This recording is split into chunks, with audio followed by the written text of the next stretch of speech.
ఎన్ని గేదెలు ఉన్నాయండి మీ దగ్గర? మా దగ్గర 4 గేదెలు ఉన్నాయండి. నాకు మీకు మీరే చూసుకుంటారా? పాల కప్పులు ఎవరైనా ఉన్నారా? లేదండి, మా ఆయన గారు నేనే మీ ఇద్దరే చూసుకుంటారు. పొద్దున 2 గంటలు, సాయంత్రం 2 గంటలు చేస్తారండి. చేసుకుంటాం. నెలకి ఎంత వస్తుందండి? మీకు ఎంత మిగులుతుందండి మాకు ఎంత మిగులుతుంది? ఖర్చులన్నీ పోగా మిగులుతుందండి. ఒకసారి 30,000 గట్ట మిగులుతాయండి.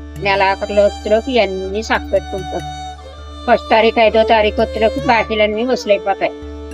ఒక 20,000, 15,000, 25,000 అలాగా మిగులుతాయి. పాలు బట్టి నెలకి ఒక 20,000 లాభం రావాలి కానీ నష్టం రాదండి. 50 సంవత్సరాల నుంచి మీరైతే గేదెలు నమ్ముకొని ఏ రోజు కూడా మానలేదండి. పాలు అబ్బాయి కూడా ఇప్పుడు గేదెల వ్యాపారమే చేస్తాడు. గేదెల వ్యాపారం. ఈ గేదెలు ఇప్పుడు పాలు ఎంత అమ్ముతున్నారండి లీటరు? మన కేంద్రానికి వేస్తే కేంద్రానికి అయితే 80 వేస్తారండి. ఎల్లకాడ కొద్ది పట్టుకెళ్తే 100 రూపాయలు పెట్టుకెళ్తాం. మంచిగా పట్టుకెళ్తారు. మరి మేతల రేట్లు పెరిగిపోయినాయి, దానా రేటు పెరిగిపోయిందని అంటున్నారండి చాలా మంది. అలా అంటారండి, అన్ని మామూలే.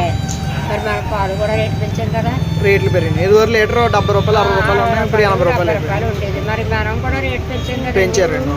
దానివల్ల అది రేటు పెరిగింది. ఏ వ్యాపారం అయినా సరే ఖర్చులు తగ్గించుకుని మనకి వచ్చిన దాంట్లో ఇది ఎంత మిగులుతుందని మనం వెనక్కి చూసుకుని ఆలోచించుకుని తీసుకోవాలి డబ్బులు అందరూ. అవునండి, అవును. 2,000 వచ్చిందంటే 3,000 ఖర్చు పెట్టకూడదు. అది అలా ఎలా మిగులుతాయండి? గేదెల రేట్లు కూడా బాగా పెరిగిపోయినాయి అంటున్నారండి చాలా మంది. పెరిగినాయండి. 1,00,000 రూపాయలు దాటిన గేది ఉంది. 1,50,000 దాకా ఉంది గేది. ఎత్తుది 6 ఎత్తుది, 7 ఎత్తుది, 8 ఎత్తుది. దానికి తగ్గ మేత పెట్టాలి. మేత పెట్టుకోవాలి. మేత రేటు కూడా ఏం పర్వాలేదండి, గిట్టుబాటు అవుతుందా? ఇప్పుడు మట్టికి నేను ఎన్ని సంవత్సరాలు, 40 సంవత్సరాలు దాటి చేస్తున్నాను. కూడా లాస్ కనపడలేదు. 40 సంవత్సరాల నుంచి గేదెల వ్యాపారం లాస్ కనపడలేదండి. ఏళ్ళకొచ్చి గ్రేట్ అండి. నేను అయ్యే నమ్ముకున్నాను, అయ్యే నన్ను పోషిస్తున్నాయి, అట్లా నేను పోషిస్తున్నాను, నన్ను అవి పోషిస్తున్నాయి అంతే. పాలకాపులు గట్ట పెట్టండి, వాళ్ళతో మనం పడలేదు. మరి పని చేయాలంటే కష్టం కదండి. పొద్దున్నే అంటే పెంట కొట్ట అలా ఉంటుందండి. అలా తీసుకుంటాం, అలా కొట్ట పాడేసుకుంటాం.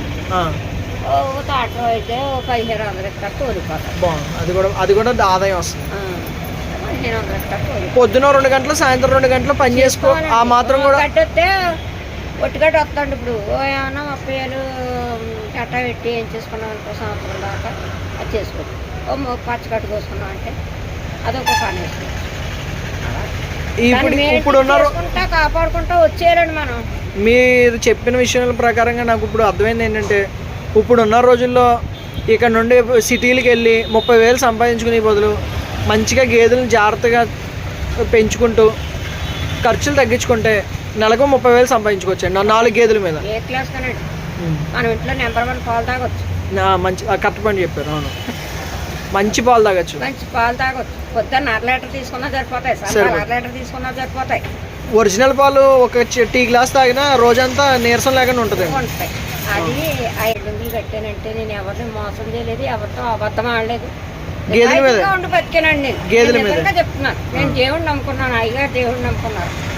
నేను దేవుడిని నమ్ముకున్నాను. నేను యథార్థంగా నిజమే చెప్తాను, అబద్ధం చెప్పనండి. నమ్ముతారా మీరు?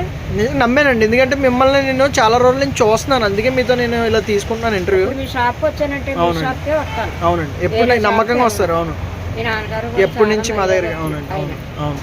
అలాగా మనం ఎదటి వాళ్ళు నమ్మాలా, వాళ్ళు మనల్ని నమ్మాలా, మనం వాళ్ళని నమ్మాలి. నిజంగా చాలా మంది కళ్ళు తెరుచుకుంటే మీరు చెప్పిన మాటలు తెచ్చుకోవాలి.